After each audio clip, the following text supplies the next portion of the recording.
Badan Reintegrasi Aceh sedang merancang aplikasi e-proposal yang akan mempermudah proses pendataan dan penyelesaian hak-hak masyarakat imbas konflik Aceh. Aplikasi ini rencananya akan diluncurkan pada Februari 2025 mendatang. Ketua BRA Jamaluddin mengatakan, aplikasi e-proposal atau proposal elektronik ini dirancang selain mempermudah proses pendataan, juga untuk meminimalisir terjadinya human error pada saat pemrosesan administrasi. Jamaluddin menambahkan, nantinya proposal yang telah diunggah ke dalam sistem akan langsung diverifikasi secara otomatis. Dan juga proposal yang diunggah harus memenuhi persyaratan, seperti dokumen permohonan, rancangan anggaran biaya, dan rekomendasi sesuai dengan aturan pemerintah. Data yang masuk juga akan digunakan untuk menyusun program pemberdayaan ekonomi dan penyelesaian hak-hak korban sesuai dengan Undang-Undang Pemerintah Aceh. Proposal ini yang pertama sekali diluncurkan untuk menertibkan data.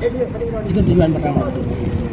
Yang kedua, ada masyarakat di tingkat daerah, kalau dia menyampaikan kebutuhannya karena dialah korban konflik, tapol, mantan kombatan, mungkin mantan kombatan lebih mudah karena terstruktur lebih mudah kita dapat data, dengan menghubungi pimpinan selesai masalah kalau data kombatan. Tapi kalau tapol ini kan mereka datanya kan tersebar, tidak ada siapa ketuanya.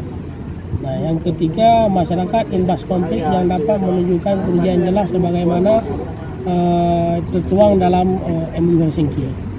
Nah, di situ lahirlah inisiatif saya untuk merapikan data, menertibkan data sehingga penyelesaian reintegrasi ini, penyelesaian konflik ini dalam waktu sesama dan waktu sesingkat-singkatnya ini selesai.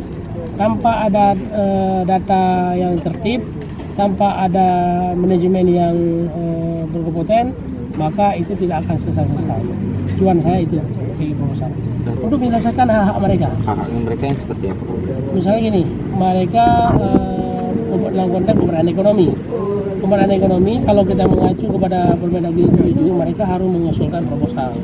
Proposal itu diupload dalam dokumen e-proposal itu, sehingga dalam sistem server e-proposal akan muncul apa yang dibutuhkan sehingga data tidak tercecer. Jamaluddin juga mengatakan, saat ini penggunaan teknologi untuk meminimalisir resiko konflik data dan transparansi sangatlah penting. Jika data tersebut dibutuhkan sewaktu-waktu, dapat segera diakses dengan mudah dan transparan, sehingga tidak ada data yang disembunyikan. Dari Banda Aceh, Lala Nurmala melaporkan untuk Puja TV.